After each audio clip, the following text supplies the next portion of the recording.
Today I'm going to talk to you about multiple sources of income. What do I mean by this? Well, most people feel that they have more financial security by having a good, well-paid job, helps meet the bills, they haven't got to worry about being unemployed, and they can live a comfortable life, and they feel that it's a more secure existence than if they were, say, self-employed or running a business. But I've always found that a bit odd, because I've run a business now for more than 30 years, and I've always felt it was more secure than being employed by somebody else, because I'm at least in charge of my own destiny. Having said that, admittedly, many businesses do fail. And I did read a statistic once that 1 in 10 businesses doesn't last 10 years, which was surprising actually, because I know many people have run businesses all their lives. Nonetheless, it does strike me that if you've got multiple sources of income, in other words, income from various sources, not just your job, then surely that's more secure than having your future decided by an employer who may or may not need you in the future. And of course, if you lose your job and you can't find another job, short term or long term, then you've got a real problem there, because your 100% of your income has disappeared overnight. So I do think it's a wise strategy to have multiple sources of income. Now, where could these sources of income come from? Let me give you a few examples here.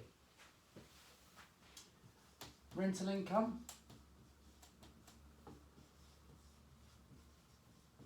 Say from a buy-to-let, it could be dividends or interest from investments.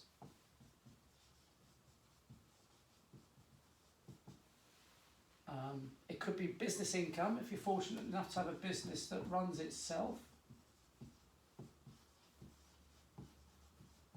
Or even if you work in it, you can be employed by that business. There are various other things you can have as passive income.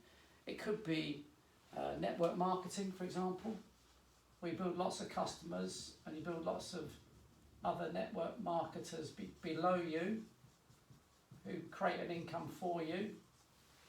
It could be YouTube videos. If you're a successful YouTuber, you get paid for doing that. It could be writing. There are some websites that pay you for writing blogs, and so on and so forth. So there are many things you can do. Of course, most of us are constrained in that we may be working in a 9-to-5 job 5 days a week. But the way I figure it, that's only 35 hours a week. There's actually 168 hours in a week. Now, of course, you've got to sleep as well. But many people could spare some time in their spare time to maybe build up some of these other sources of income. And it just stands to reason, if you've got multiple sources of income, you're much less reliant on one source. You're much better protected.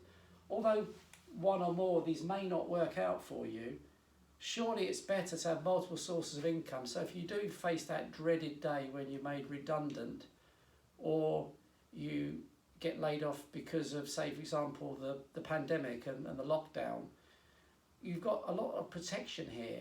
And I do feel that whatever you do, some kind of online source of income is probably your best protection of all, because you haven't got to worry about properties being closed down, such as shops, for example, which gives you a bit more protection, I think. So the message today is multiple source of income really does protect you far more than having one sole source of income as an employee.